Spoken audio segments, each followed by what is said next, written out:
2022년 2월 23일 새벽 예배를 드립니다. 오늘 우리의 예배와 기도를 받으시는 하나님을 뵙습니다. 말씀을 전할 때 우리의 기도 제목을 깨닫는 시간이 되시기를 바랍니다. 예루살렘으로 라는 주제로 말씀을 전하겠습니다. 인생에는 가고 싶은 길과 가기 싫은 길이 있습니다. 그래서 철이 없을 때는 가고 싶은 길만 찾는 것이 당연하다고 생각합니다. 그러나 나이가 점점 많아지면서 가고 싶은 길을 찾는 것보다 가기 싫은 길을 가야 함을 느낍니다. 가기 싫은 길을 가면 고단합니다. 원하지 않은 고생도 하고 만나지 않았으면 하는 사람도 만나게 됩니다. 그러나 가기 싫은 길을 가야 원하는 것과 필요한 것을 얻을 수 있습니다. 그래서 새벽에 눈 비비면서 자고 깊은 잠 덜 자면서 세수를 하고 하루를 시작합니다. 삶을 살아야만 하기 때문에 고생을 하는 것은 어쩌면 당연한 것일지도 모릅니다. 그러나 희생의 길은 막고 싶은 길입니다. 살아야 하는 길이 아닌 죽으러 가는 길이기 때문입니다. 그래서 사랑하는 사람이 그런 길을 간다고 하면 조금 더 고민해 보라고 이야기합니다. 오늘 함께 읽은 말씀에 같은 모습이 나타납니다. 에베소 사람들과 바울입니다. 에베소 사람들은 안타까웠습니다. 바울 사도님이 고생하지 않았으면 좋겠어요. 핍박받지 않고 저희와 계속 있었으면 좋겠어요. 또 보고 자주 보고 싶어요. 제발 예루살렘으로 가지 마세요 합니다. 그러나 사도 바울은 에베소 사람들과 작별 인사를 했습니다. 고통을 받더라도 예루살렘에 예수 그리스도의 복음을 전하기 위해서였습니다. 그리고 예루살렘으로 발걸음을 옮깁니다. 이것은 사도 바울 자신의 뜻 때문이 아닙니다. 사도행전 20장 22절에 나왔듯이 성령님께서는 사도 바울을 이끄셨습니다. 그리고 사도 바울에게 먼저 예루살렘에서 받게 될 고난을 보여주셨습니다.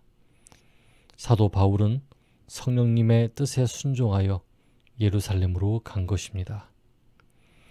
성령님께서는 두로의 성도들과 선지자 아가보에게도 사도 바울에게 이 벌어질 고난을 미리 보여주셨습니다.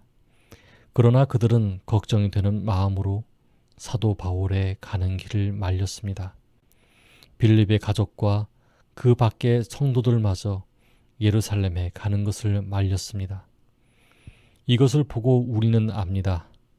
사도 바울이 예루살렘으로 가는 때 우리는 사람들이 얼마나 사도 바울을 사랑하였는지 그리고 그와 함께 있는 것이 얼마나 좋아했었는지 알려줍니다. 그러나 막을 수 있었을까요? 우리는 이와 같은 비슷한 이야기를 합니다. 열왕기하 2장에 있는 엘리야의 승천 이야기입니다. 무슨 내용입니까? 엘리사가 선지자의 제자들에게 가장 듣고 싶지 않은 소리를 듣는 내용입니다. 열왕기하 2장 3절 5절에 공통으로 기록되었습니다. 여호와께서 오늘 당신의 선생을 당신의 머리 위로 데려가실 줄 아시나이까? 무슨 뜻입니까? 오늘 엘리사 당신의 선생, 즉 엘리야를 하나님께서 하늘나라로 데려가신다고 하셨습니다. 엘리야 당신은 그것을 알고 있습니까? 라고 두 번이나 다른 사람을 통해서 듣고 있는 장면입니다. 엘리사가 뭐라고 대답합니까? 나도 아노니 너희는 잠잠하라. 즉 나도 알고 있습니다. 그러니 좀 가만히 계세요. 라고 하는 말입니다. 어째서 이렇게 대답했을까요? 선생님인 엘리야가 나이가 무척 많았기 때문입니다. 그러나 작별의 시간이 다가왔다는 것을 인정한다는 건 쉽지 않았기 때문입니다. 여러분과 마찬가지로 저도 가끔은 가장 편한 사람이, 가장 친한 사람이 순교의 길로 가는 것에 대해서 즐겁지 않았습니다. 그 길이 고생의 길이라는 것을 뻔하게 아는데 그는 그 길로 갑니다. 남들이 하지 않는 정의를 부르짖는 길, 남들 하지 않는 생명을 살리는 길, 남들 회피하는 희생을 요구하는 길이었기 때문에 그를 보내셔야 하는 까닭을 이해할 수 없었습니다. 그러나 돌이켜보니 성령님께서는 그들과 함께 하시며 그들의 인생을 책임져 주고 계셨습니다. 제가 저의 감정에 휩쓸려서 그들과 함께 하시는 성령님을 보지 못했었습니다.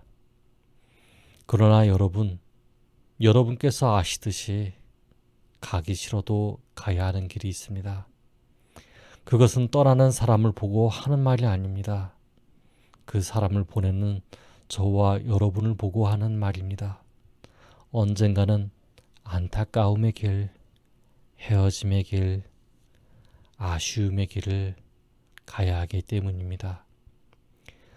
자녀가 성인이 되면 언젠가 독립을 위한 작별 인사를 준비하는 것이 옳지 않을까요? 같이 일하던 사람이, 매우 친한 사람이 잘 되어서 다른 사업을 꾸리러 가면 보내주어야 하지 않을까요? 여러분, 우리는 이들의 인생을 우리 뜻대로 할 수 있을까요? 우리는 성도입니다. 예수님을 구주로 영접한 모든 사람들에게 성령님이 함께 하시는 것을 압니다. 그러므로 주 예수를 그리스도로 믿고 희생의 길, 졸업의 길, 독립의 길을 떠나는 사람이 있을 때 그를 한없이 걱정하기보다, 어린애 취급을 하기보다 그를 위하여 격려해주고 이렇게 이야기했으면 좋겠습니다. 주의 뜻대로 이루어지이다. 다시 한번 해볼게요. 주의 뜻대로 이루어지이다.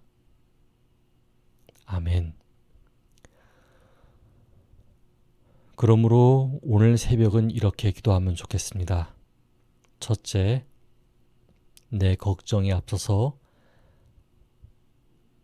주님이 가라 하신 길을 막는 사람이 되지 않기를. 둘째, 지인이든 자녀든 친척이든 모든 가는 길에 주님의 뜻이 이루어지기를 기도하면 좋겠습니다. 함께 기도하겠습니다.